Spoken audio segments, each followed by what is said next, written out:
You're listening to The Root of All People, our podcast, brought to you by Center of Life.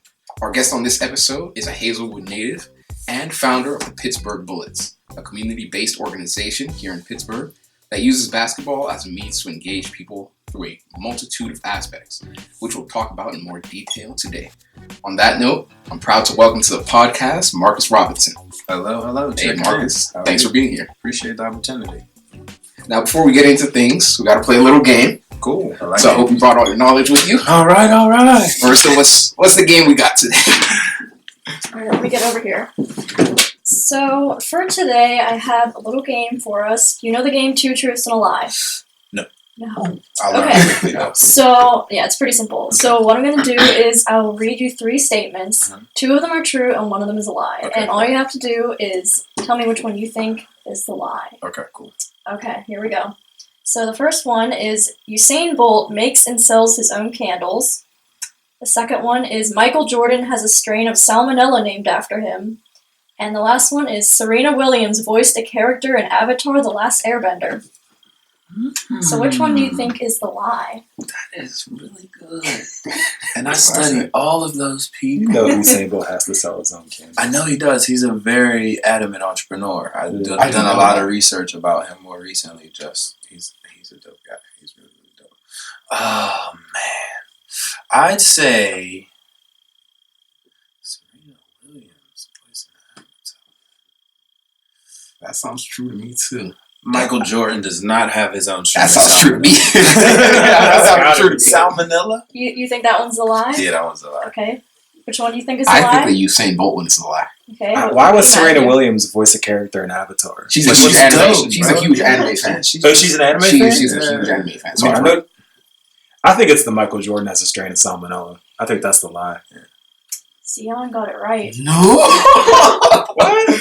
No way. I knew it. Well, what's the name of the strain of salmonella? Michael Jordan. That's true. It's literally just, that's nuts. Who did that?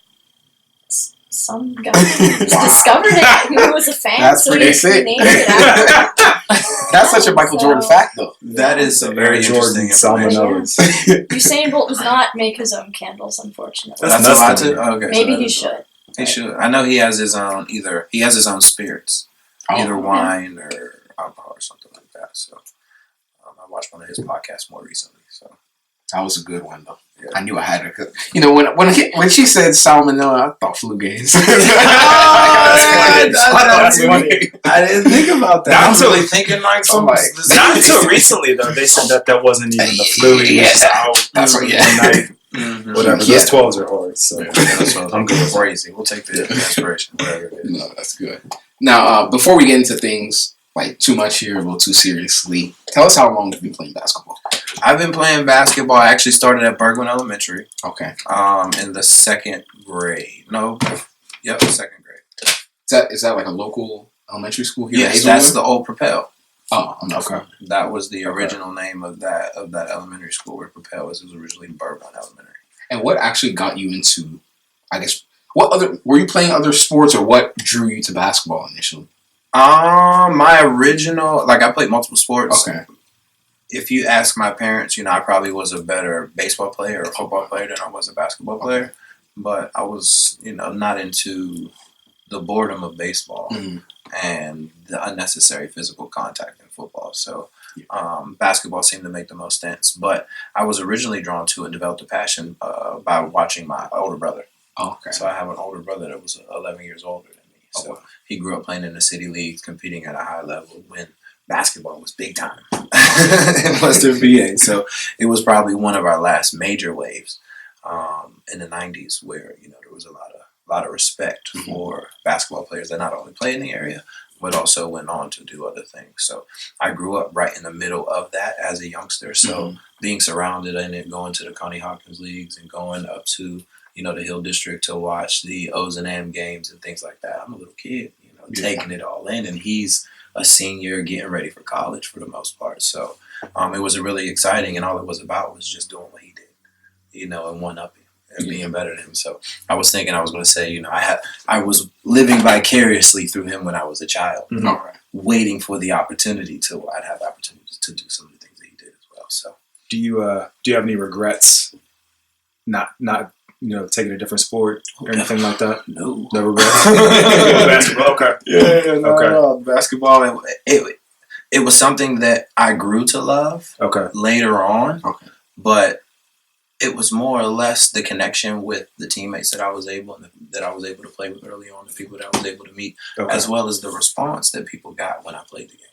So it made me feel really, really good to be able to go and do this thing and give something to people. Because I will tell you, I was a couple years ahead of you at Alderdice, but I remember our basketball team was just not. It wasn't trash, bro. Yeah, I don't want to. Right. You know what I mean? But I remember there was talk. It was you. I think Eugene came in around the same time. Eugene came in after me. And a couple of those guys. It was just like this wave of like legit basketball players. Yeah, and it all of a sudden became this like a culture almost overnight. Overnight, literally. Yeah, my pretty freshman much. year, we flipped that switch. Like, okay, we're winning now. It was weird to see because I grew up loving basketball and it was just like the laughing stock for the longest time, and then out of nowhere, it's a wait a second, we're a serious powerhouse. Mm-hmm.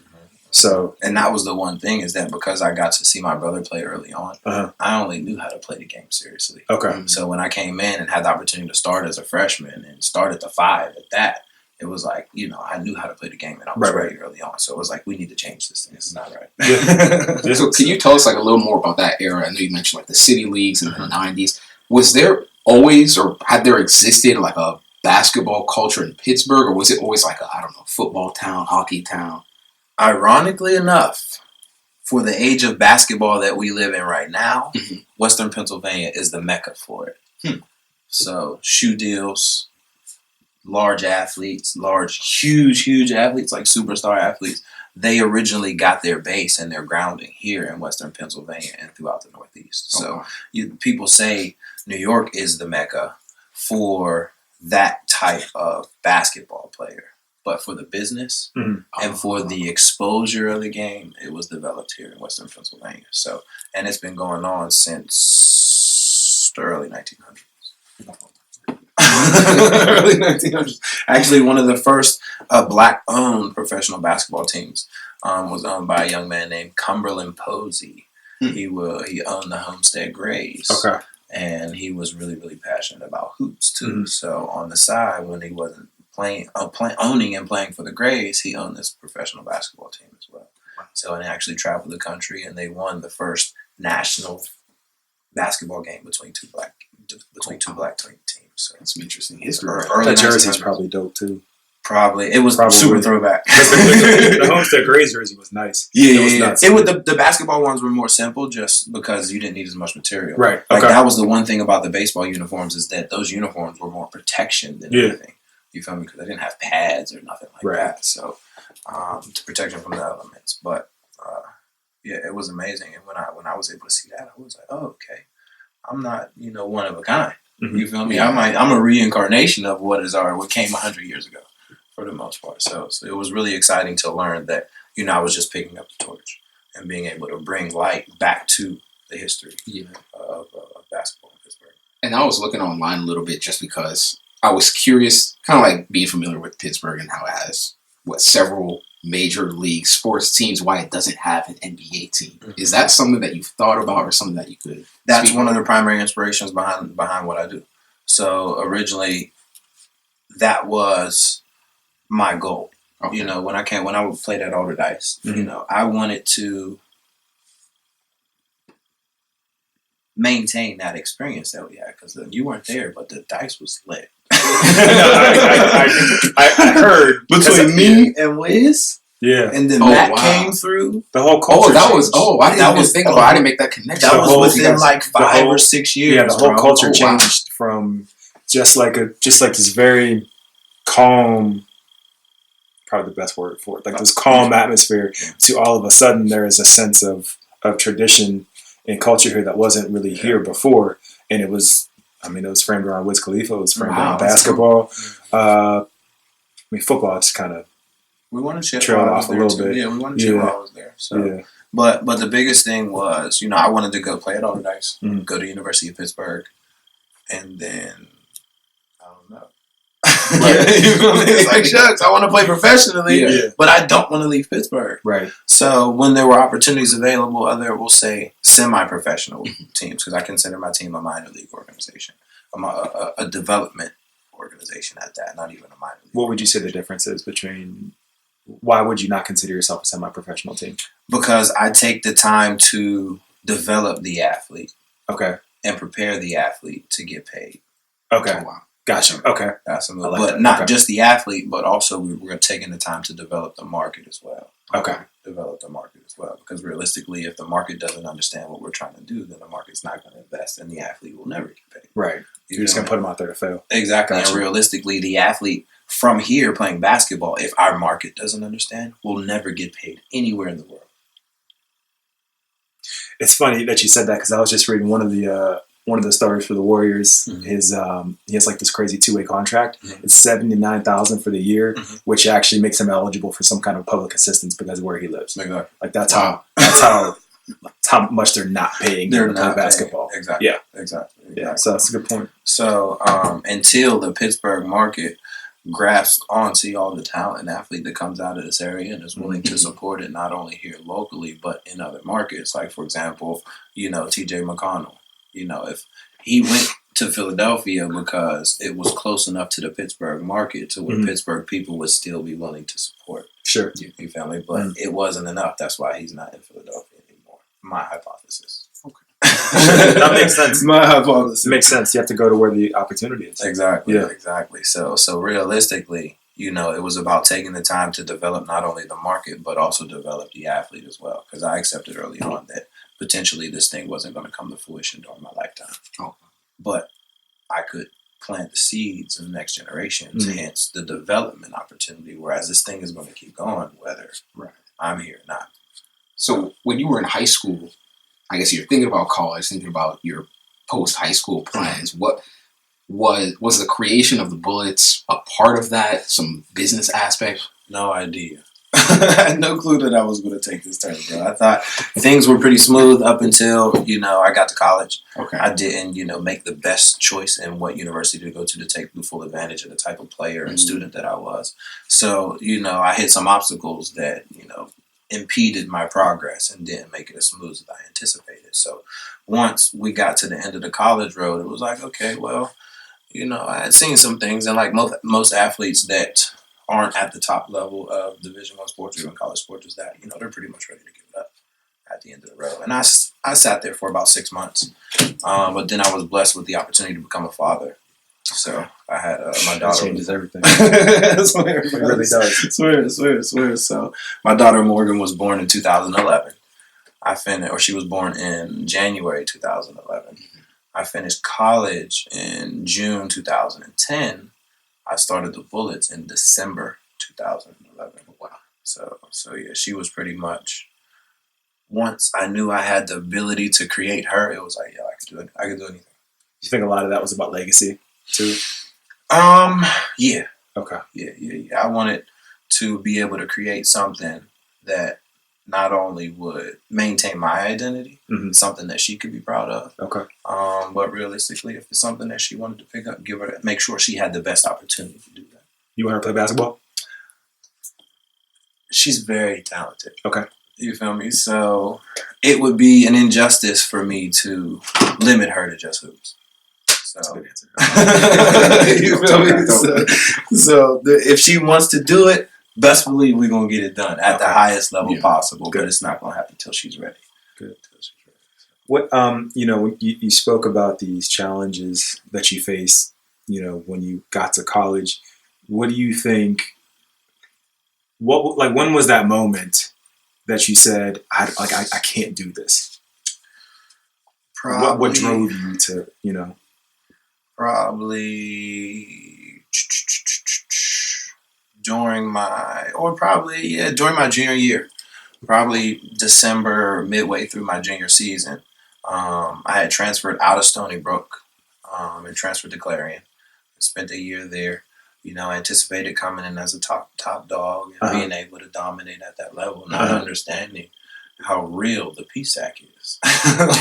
You feel me? Okay. Or Division II basketball in Western Pennsylvania. Okay. You know, I still came in and did well, but not as well as I thought I did. Okay. Or thought I would do. And then, you know, halfway through the season, I experienced a shoulder injury in my shooting hand, which kind of set me back again. And it was like, dang, you know, thought I had a new opportunity, thought, you know, this was where I was going to graduate from, thought this was where, and it just didn't feel right. And I ended up transferring again to Point Park just to kind of satisfy my expectations to my family going to school. I had another opportunity to get another scholarship, so I didn't have to pay for it again or pay as much for it again. So, you know, it was at that point, you know, once I got to Point Park, and then I was blessed with the opportunity to have my daughter. It was like, okay, well, you know, we got to either reprioritize these things. You feel me? And like I said, I almost gave it up for a second, but it was about going to the next level and taking it more seriously. Good for you for putting it in your own hands. You feel me? That was the biggest thing, is that up until it was almost gone, I didn't appreciate it. So I think that's most, at least most people in my circle. It's like you don't figure out what you want to do until you do a whole bunch of what you don't want to do, and then when you're put into that position, you're like, oh, wait a second, like, no, like this is where I need to be. And then having a child just makes that exponentially crazy. Exactly. Do you know what I mean? Exactly. So, did you? I assume the answer is yes, but I'm guessing you had a lot of opportunity to leave PA and play basketball elsewhere. Yeah. I got a lot of play early on in high school. Okay. But I didn't have a mentor. Okay. To guide me through the business of college basketball. Got you. So, you know, like I said, my loyalty and passion was always to Pittsburgh. Okay. You feel me? So when it came, if it wasn't the University of Pittsburgh, you know, I was kind of snuffing them a little bit. Okay. If you're not the University of Pittsburgh, I don't know. So, but unfortunately, you know, they made some coaches changes at the University of Pittsburgh, so I had to be open to other opportunities. Gotcha. But at that point, you know, I was, you know, a pretty versed student. I was a pretty versed athlete. So it was just about, you know, taking advantage of the opportunity.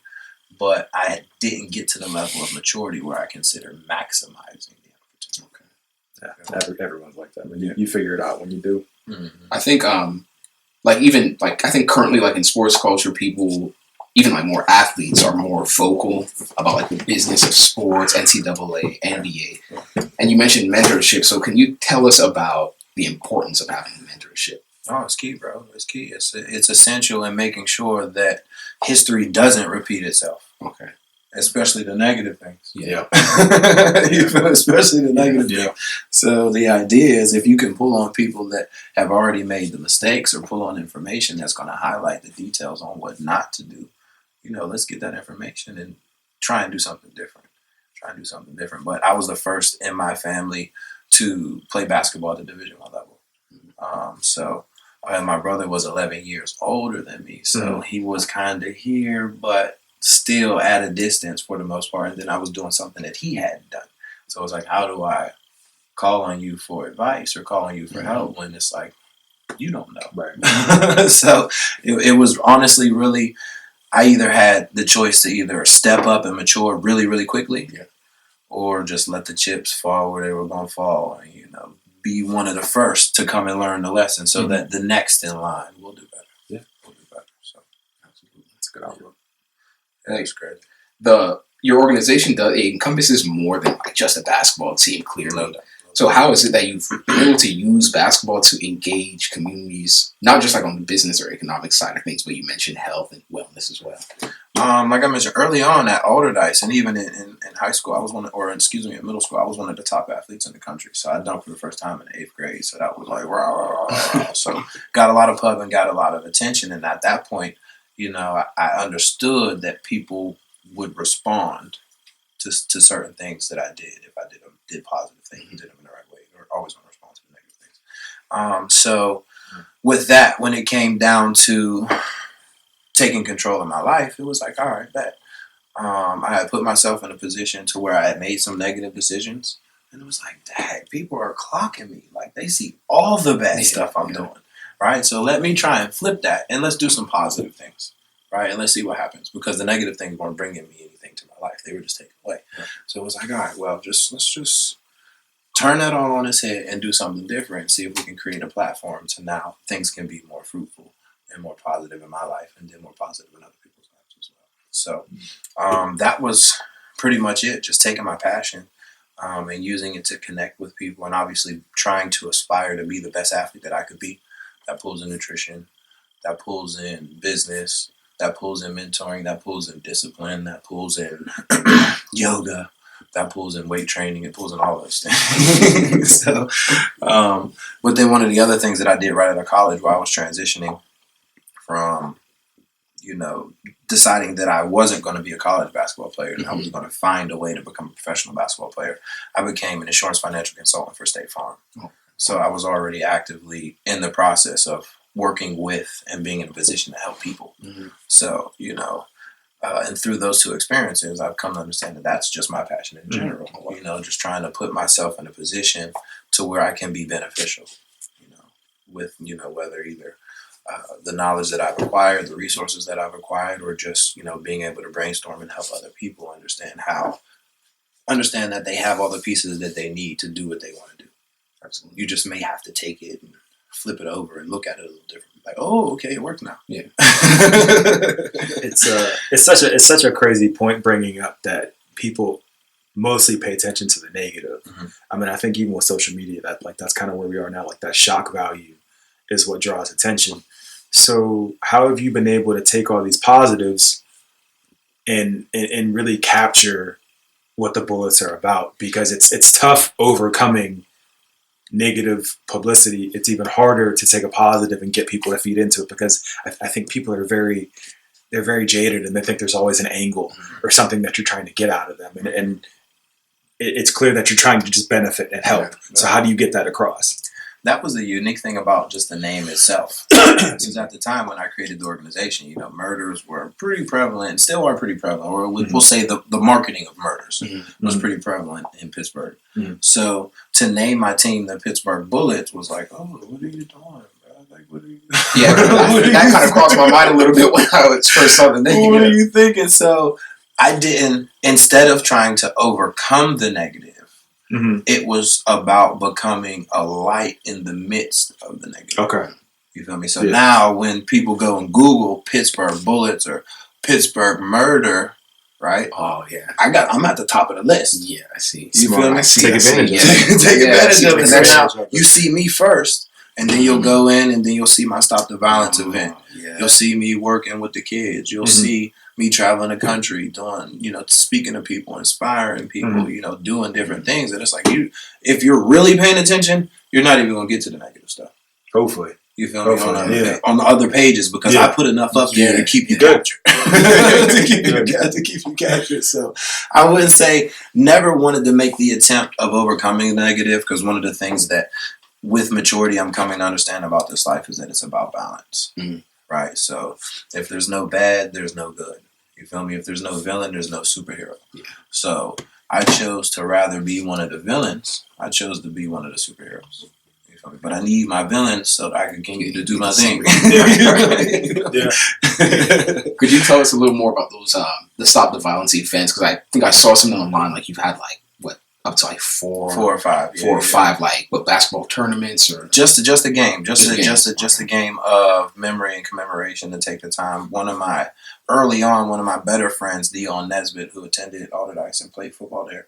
I lived in Point Breeze for a little bit of my life, so I spent a lot of time in Homewood because that was the closest Black community. That's where the Hoopers were, that's where the athletes were, that's where primarily the YMCA was, which has become one of my cornerstones in the organization and one of the foundations that I've been able to stand upon. But we both worked down there working with the kids, and he was shot in a bar in 2000, and I think it was 2012, doing security. Right, he was a security guard, and just some people came in and they decided to kill him in the bar. And at that point, it was like we were in the gym, we were working. I'm like, bro, I'm trying to get you right. So you get on this basketball court, right? We go on this basketball court, we get this business idea together. You don't got to be in the streets, and then now we can go ahead and start to make change, bro. But we got to do it through this basketball, right? But unfortunately, it wasn't happening fast enough, because life still goes on. Everybody's and our families have different demands and different needs. So, unfortunately, he was in a situation where, like you said, he was murdered, and then which kind of sparked it. So it was like, oh, I have to do something. I have to do something. Like it's about one bringing. It was the first thing was about bringing attention to to what was going on and the fact that he was murdered because they didn't know what had happened. They didn't convict anybody right away. Like it took almost a year and a half before they closed the case for the most part.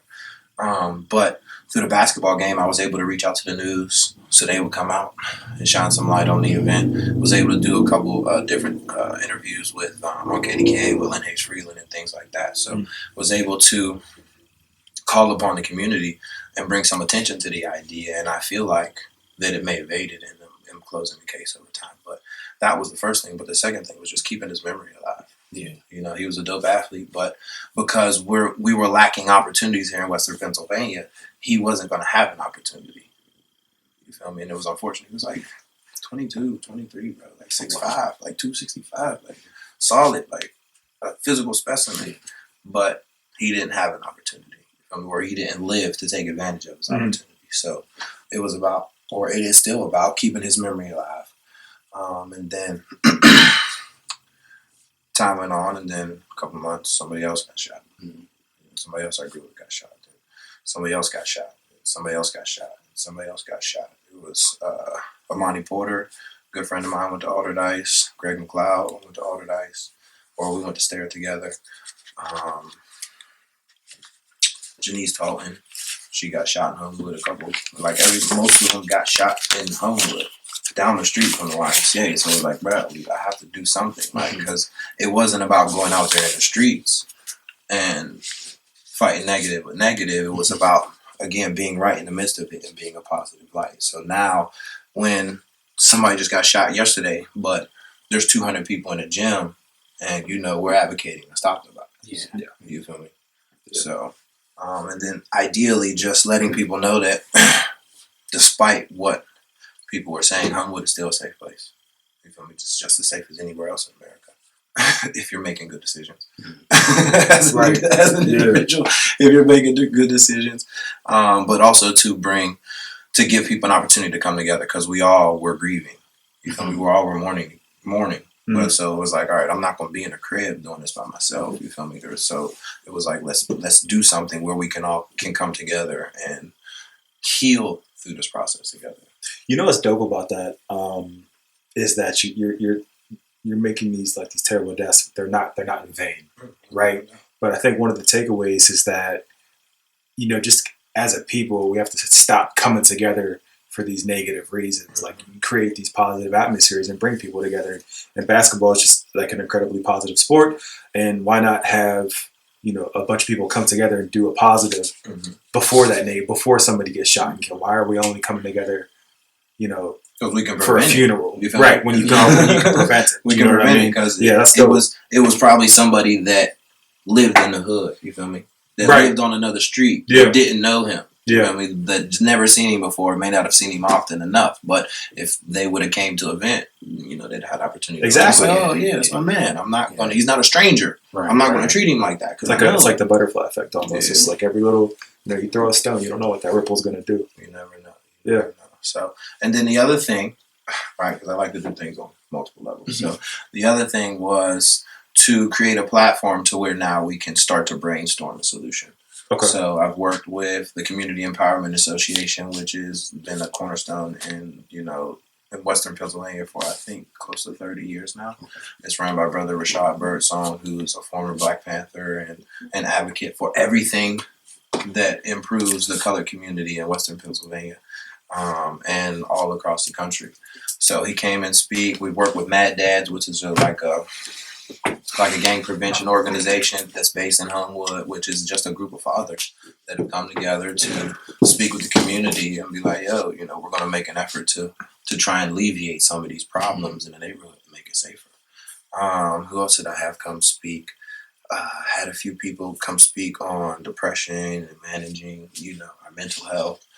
I had another organization come speak, Jamar Place of Peace, which is based in Penn Hills, ran by a friend of mine named Winona Harper, who she pretty much provides working opportunities. You know, she provides support for single moms. Mhm. Like her son was also, I don't know if he was a victim of gun violence, but he was murdered as well. So through her organization, she's keeping his memory alive. So, you know, it made sense to come together and link. And like I said, it's just about bringing people together and letting them know that these resources are here. Yeah. You feel me? So A lot of people don't know. They That's don't right. know. They don't even know to ask. Yeah. They just assume I'm stuck in this mess and no one's gonna help me out. And because a lot of them are small That's a great business point. opportunities, you know, there's no marketing space for us, and we can't afford the marketing budget. So it was like, all right, bang, you come, we'll speak here, and then as the advantage of creating my own media production company, Take Your Shot Productions, is now I can go in and create the media materials for these small businesses. So now it doesn't have to be a secret what's available. That's what's happening. So that's the other piece of that is unfortunately in the Black community, it's like, you know, when you're dealing with something like depression, sadness, anxiety, it's seen as a weakness, and you can't, like, you know what I mean. So it's good that you're putting it out there, like, hey, like we have this help, and it's okay to operate like this because you have the assistance. I didn't know that about you guys before this. That's dope. Yeah. So that's the best thing about it is that, you know, basketball is just the surface level. Yeah. And who doesn't love hoops? Exactly.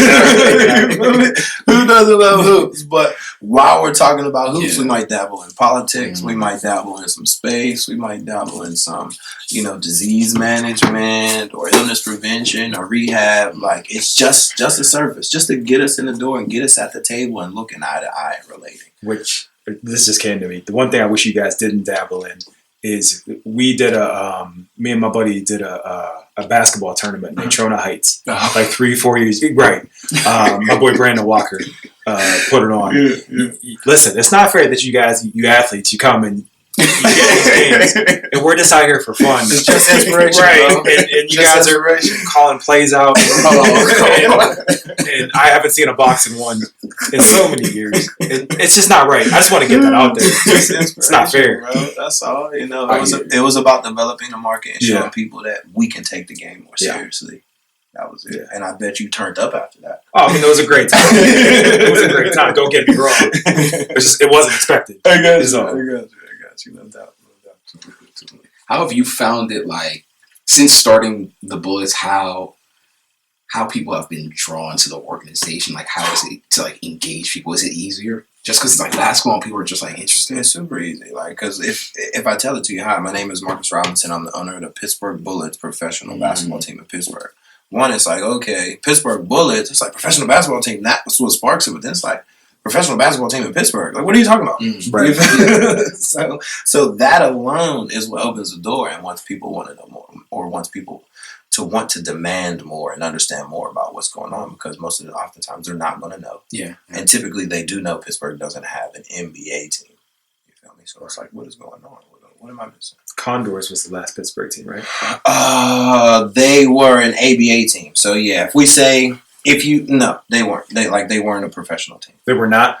No, Okay. bro, they weren't making bread. What about, because when I was looking at it online, I saw, I think it was called Steel City. Yeah, the Steel City Yellow Jackets. Okay, Steel City Yellow. They were, were they ABA? Yes, they still are ABA. They're Oh, still an oh. operating team. Yeah, they're one of my partnering companies. So, like I mentioned, my biggest thing was creating an opportunity because I didn't have one when it was my time. Mm-hmm. When it was my time to come out of college, there was nowhere for me to take the game seriously here at home.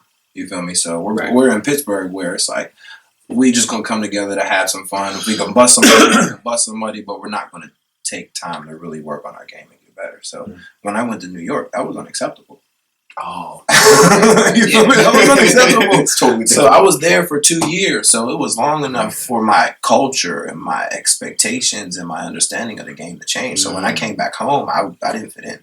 Oh, wow. Yeah, so it was like, yo, I either have to leave or I have to stay here and create the space for me to do what I want to do. Sure. So being that my daughter was here, I wasn't leaving. But not the Yeah, So going to New York, what was that experience like? And just like gaining the experience you got from there and then bringing that back? It was going through it. It was the toughest thing I had ever done.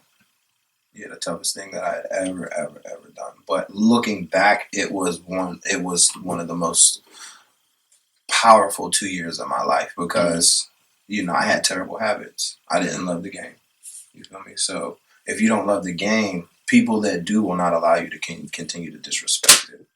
So because I was passionate about it, but I didn't love it, I needed to be broken down and humbled as to where I'd come from, how far I'd gone, and understand that there was a lot further that I needed to go if I was trying to be and say and do the things and act the way that I was carrying myself. Yeah.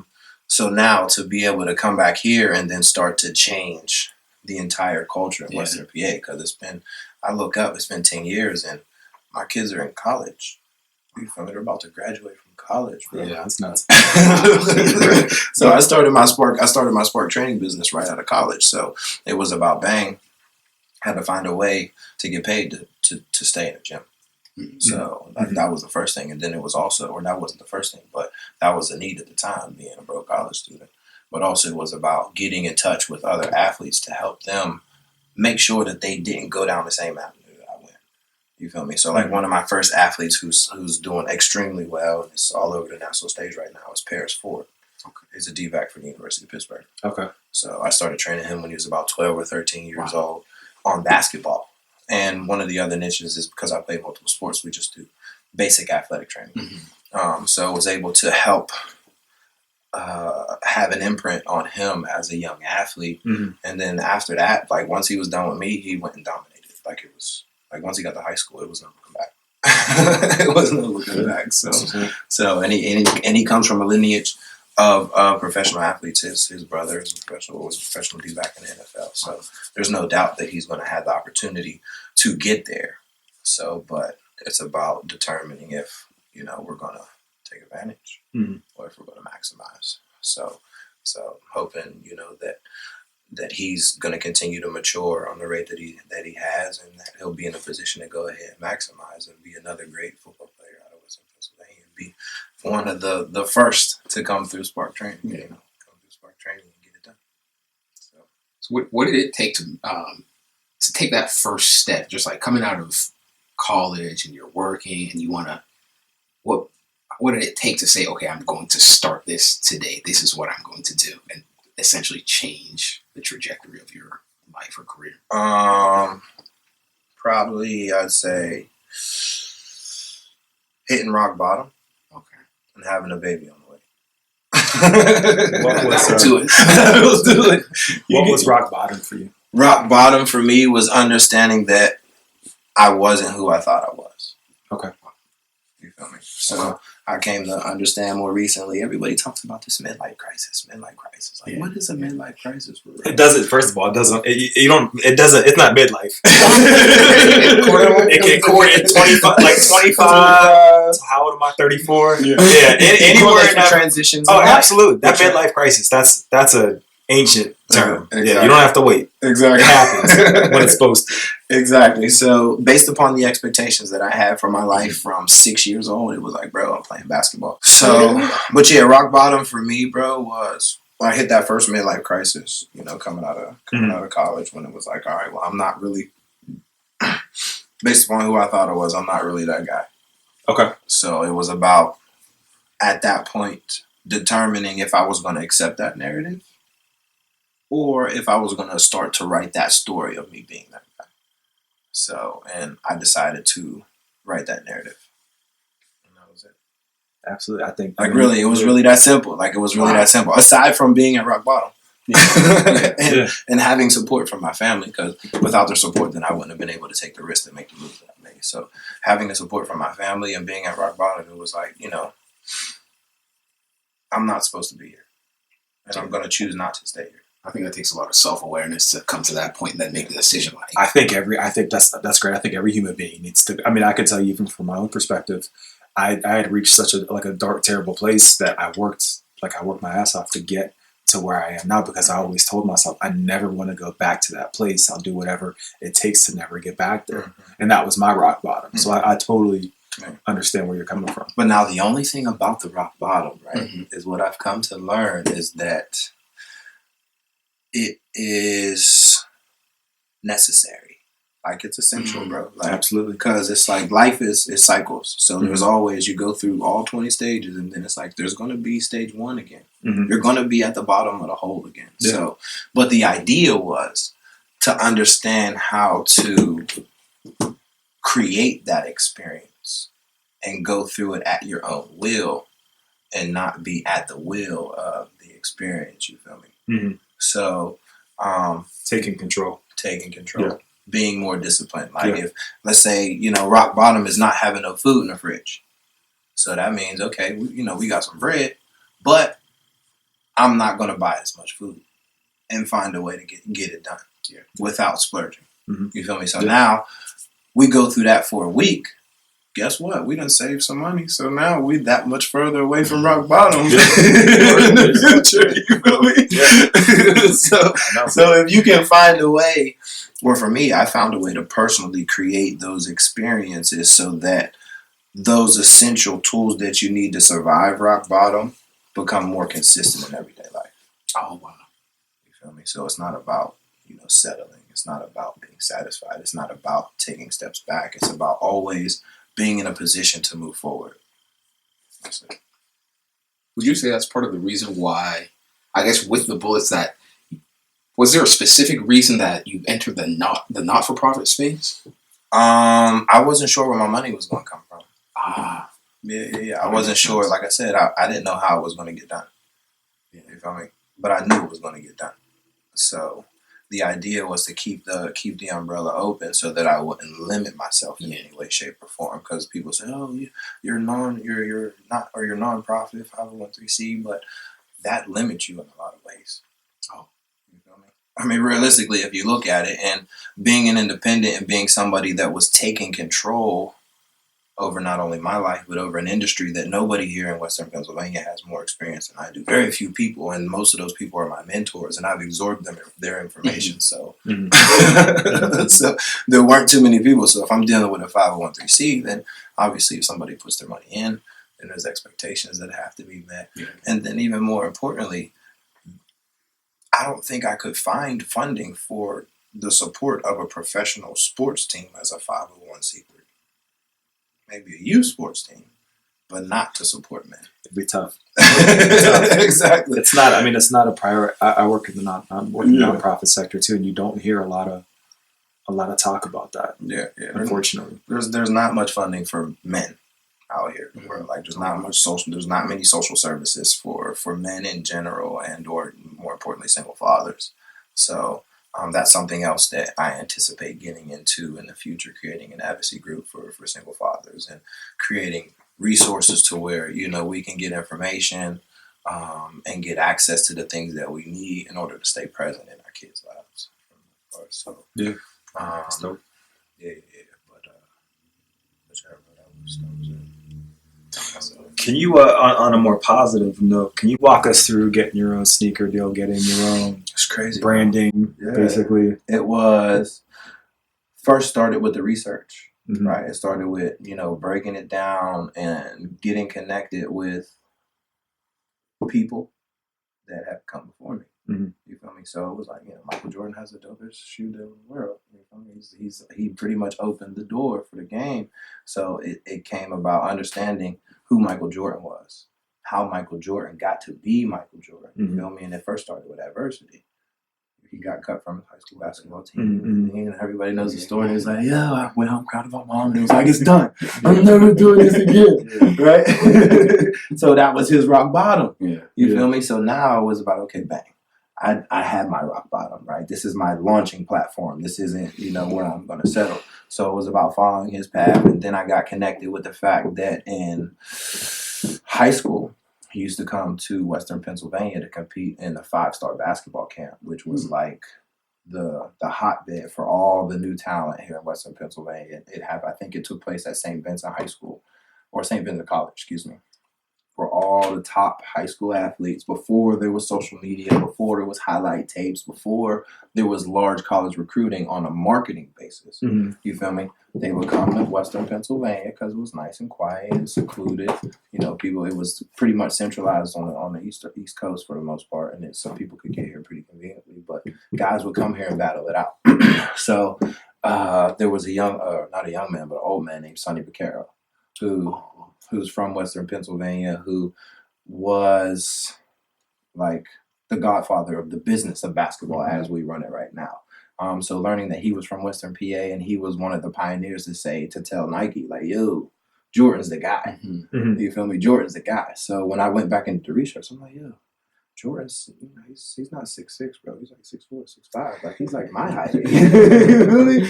Jordan's like 205, like 210, bro. Like, he's my height. Like, hold up, wait a minute. Why can't that be me? Like, why can't that be me? So, and then in that humbling space and that ground bottom, I was going through my life. Like, where did things change? When did I start making bad decisions? When did I make positive decisions? Who was in my life to give me inspiration to move forward? And there was one thing that my coach, Steve Peichel, who was my coach at Stony Brook, but he's the current coach at the University of Rutgers. So one of the things that he said on my recruiting visit, he was like, bro, like, I see you on a billboard one day. Like, period. Like, I see you on a billboard one day. And I was like, what are you talking about? Like, he had a little billboard on the desk when I with my parents did a recruiting dip. I'm like, what are you talking about? Like, I'm not even there yet. Like, what are you saying? So, but when I look back, and he said that, like I said, he's the coach of the University of Rutgers. He's one of the top coaches in the country right now. So, and has been for the last 2 or 3 years. So it was like, for him to make a statement like that about me before I had even gone through his program, you feel me? It was like, oh, maybe I should listen to that. Like, that started to ring bells when I took some time to sit down and think. So I was like, why not? Why can't I be that guy? Why can't I be Michael Jordan? Why can't I be on the billboard? So once I decided that, yep, this is what I was going to do, I started searching. Hit up LinkedIn, hit up Adidas, hit up Nike, hit up Reebok. Like, yo, this is what I've been doing. Based upon how I feel about myself, I know I can do weight here in Western Pennsylvania. You feel me? Who else did I hit up? Hit up Peak. Only person that responded was Reebok. And Reebok was like, we messed with Iverson and we still got him under contract. So we're not really interested in doing too much. You feel me? And this was 2 years ago, but now they're using his branding to come back out again. I saw that. You saw that, right? I saw there's retro and his old stuff. Yeah, they don't have any other athletes. Right. They don't. That's the crazy. That's why I went to them. Yeah. I was like, bro, like, this is me. I know it don't seem like much right now, but if you give me the platform, I know how to get this thing done. That's crazy because I remember reading that they went through this whole thing with John Wall and then dropped him. They had no other major athletes, except for Iverson, who I think has a lifetime deal. Yeah, he's locked up. Yeah. It's just, that's nuts to me. Yeah. They have no NBA. They have no basketball presence whatsoever. But the one thing about Reebok is that I think they're owned by Adidas. I didn't know that. Okay. Oh, right. Okay. So that once I found that out, I was like, oh, okay, you don't have to. Okay. I didn't know that. That's kind of crazy. Yeah, you don't have to. Like, nobody is an independent, bro. Like, whoever's the biggest dog in the industry, they own everybody else. Yeah. They just let everybody else operate on their own. Funny thing is when Nike bought Converse, all of a sudden Chucks started being a little bit more and more dope. So you know who the designer is? Tinker Hatfield. I know it's Mark Petrie is LeBron. Mark something. What's LeBron's designer's name? He's the only one I know. Yeah, I don't know. Yeah. I know Tinker. Tinker designed the Jordans. See, here's my thing, and I don't want to deter too much. Yeah. The last nice Jordan that wasn't a retro. I mean, the 34s are okay. Yeah. But before then, I'd have to think back, man. I'm thinking like maybe 21. 20. I mean, we're talking 10 years. They just putting out nonsense. Yeah, I got into the technology. Sure. And like the uniqueness, because I'm a game changer. Like, I'm trying to be on the next thing. Sure. So yeah. My favorite Jordan shoe was the Wade shoe that had the window. The Wades, yeah. I remember they had the little circle, window. Right? Oh my god! Can you? I mean, honestly, what's the technology behind that other than it's a circle in the middle of the shoe? I think there might have been some soul technology, but it was a very light shoe. And it was a light shoe. Yeah, it was a very light shoe. I do remember that. I do remember that. It laced up really, really well. Oh, jeez. But it laced up really, really well, but it was just so different. Yeah. And it was like, oh, yeah, this is me. Like, see, all right, so I'll see you there and I'll raise you the, I think it was the 20, whichever ones came in a suitcase. Oh yeah, because I had those. They had the over top. Yeah, it was like a shroud. The ones when he was at Washington. Yeah, exactly. Those were the All Star, the Wizards when he was with the Wizards in the All Star game. Yeah, those were dope too. Yeah, those were dope. Those were dope too. So, but I'm about to change the game. So.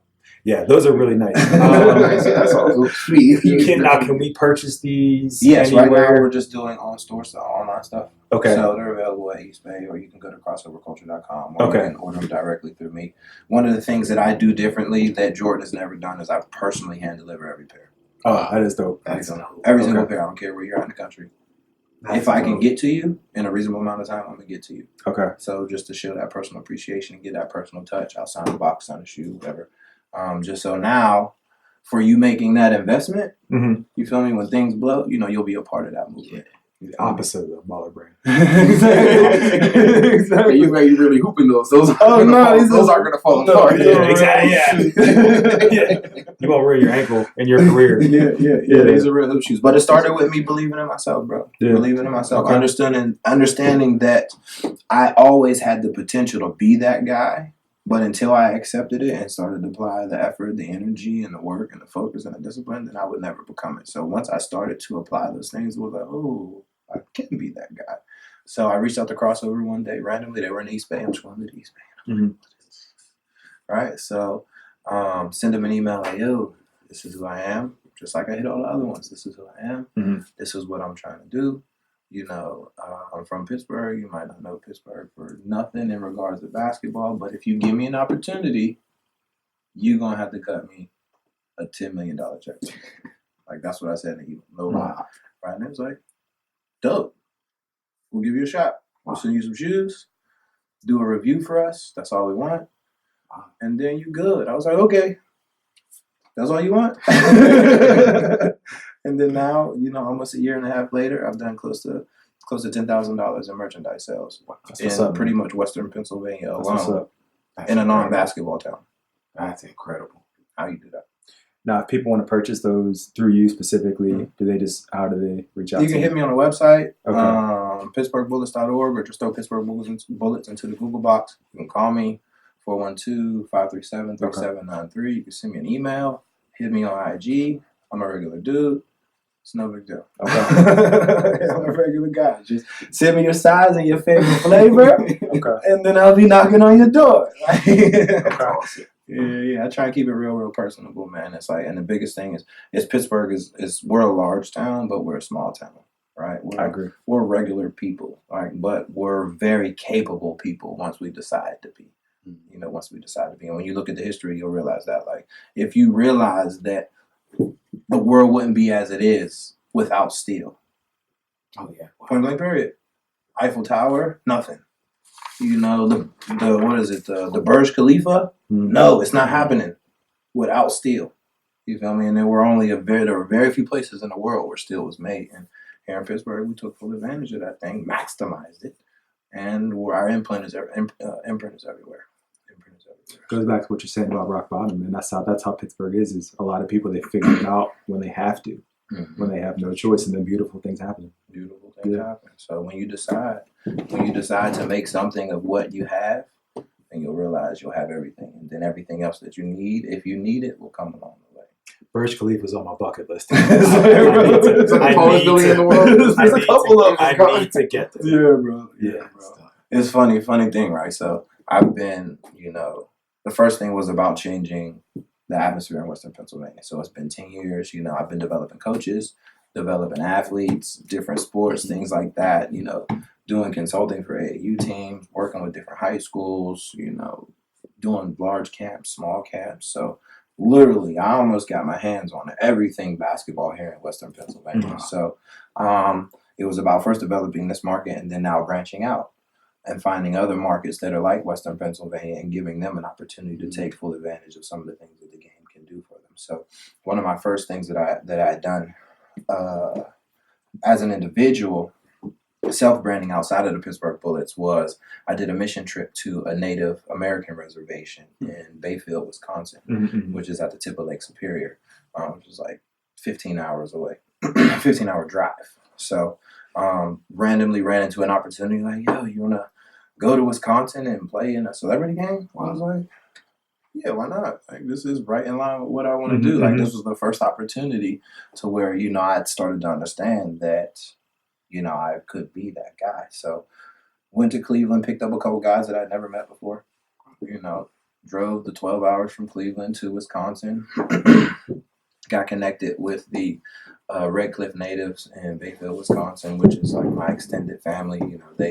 They received me as I was only there for 3 days, and it's like they received me. They gave me a nickname. The kids showed mad love. We did a camp. We raised like $1,500 for one of their youth programs or whatever. So it was just super exciting to be able to go there and inspire that group, because if you know anything about Native American reservations, they're ghettos. Difficult place. They're ghettos, bro. Like, they're ghettos. They're no different than the housing projects here in the inner cities. But theirs are just in the middle of nowhere, and they're separated from everybody else. So, but they have the same struggles, if not on a more intense basis, because oftentimes their populations aren't as large. And because they're so secluded, you can't get away. You can't, I messed up in Pittsburgh. Let me go to Cleveland. Right. Like, you can't just do that. Native reservations. So, so oftentimes one of the sayings is that, if you're on the res, oftentimes people don't make it off the res. So one of the things for me was to help them understand that there were other things outside of the res. There were other people outside of the res that were thinking about them and that were considering them. And there were other opportunities outside of the res. So now when I go on my Instagram or on my Facebook, it's like 15-20% of the people that are tuning in are from the reservation in Wisconsin.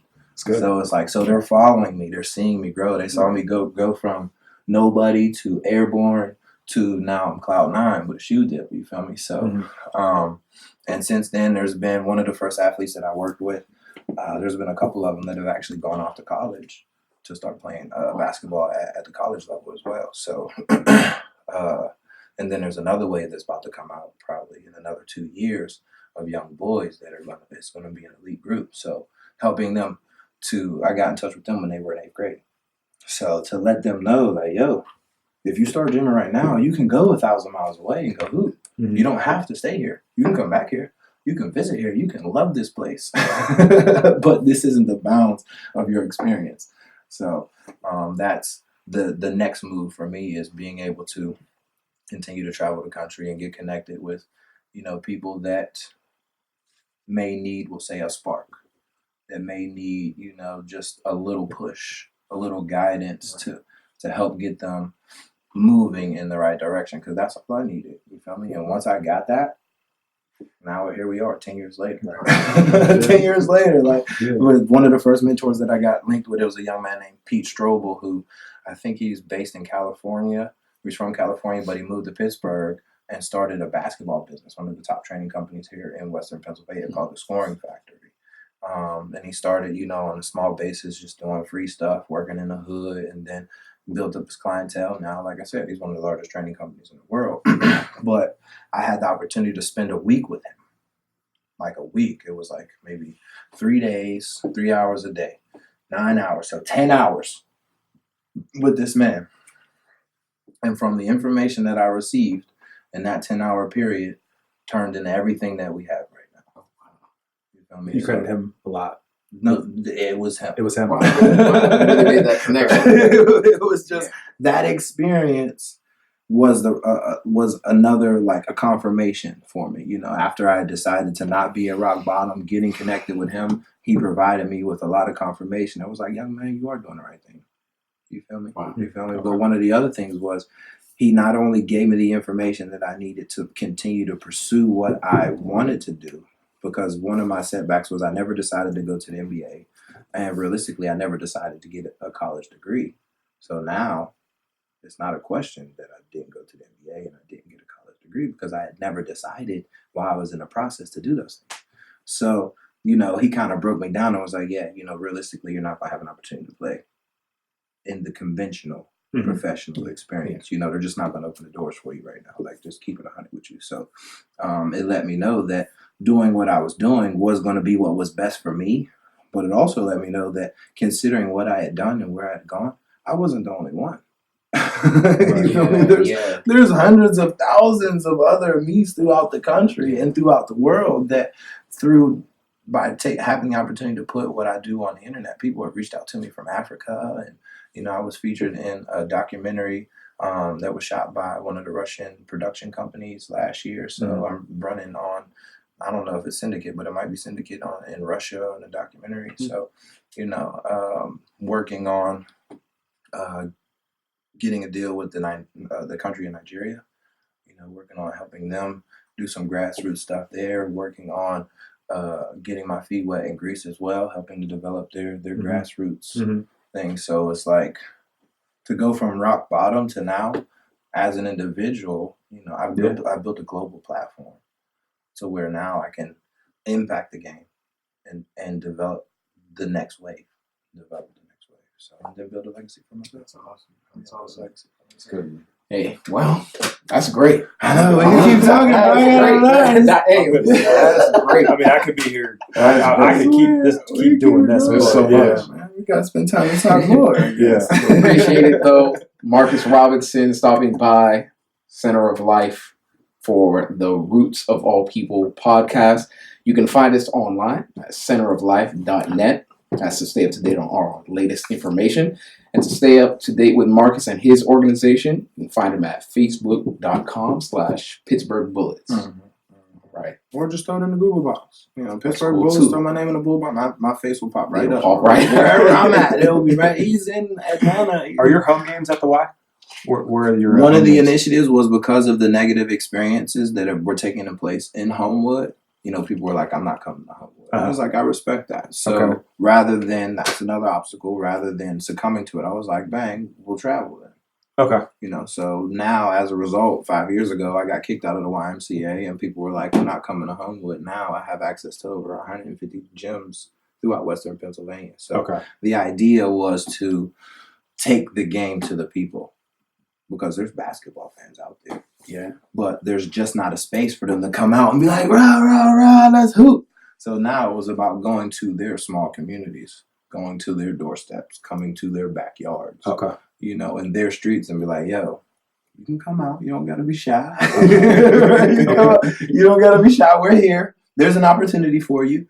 And then I'm actually in the process of closing up a deal to build a 800,000 square foot arena out by the airport.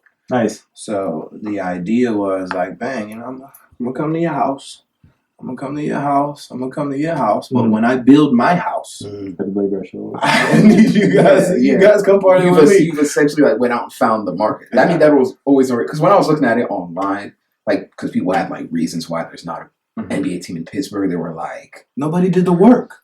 They were like, there's no market, but it's like, I mean, the market's there. It's just it's like you said, nobody was going to do the work. Then you look at the Steelers, you look at the Penguins, you look at the Pirates, and even if you do the research, the Steelers were broke for the first 50 years. You feel me? The Penguins. Look at the Penguins. They dealt with bankruptcy several times. The Pirates. Who knows what their finances are? But we know it's not good. You feel me? But they find a way to get it done. Yeah. They find a way to get it done. People are still buying jerseys. You're not going to go almost anywhere in the world and not see a Steeler jersey or a Pirate hat. Exactly. Point blank period. So hence why we got Cloud9, why we got basketball shoes, because through that helped me understand that, okay, people may not actually pay for the entertainment side, but for the branding and the culture that comes from Pittsburgh and comes from Western Pennsylvania, it can be packaged and sold. We just got to do it on the basketball court. So we take the game to the people. The arena will be done soon. I'll be dropping information, but that's all. Gotcha. That's all I'm giving you right now. Excited to see that. So, we out.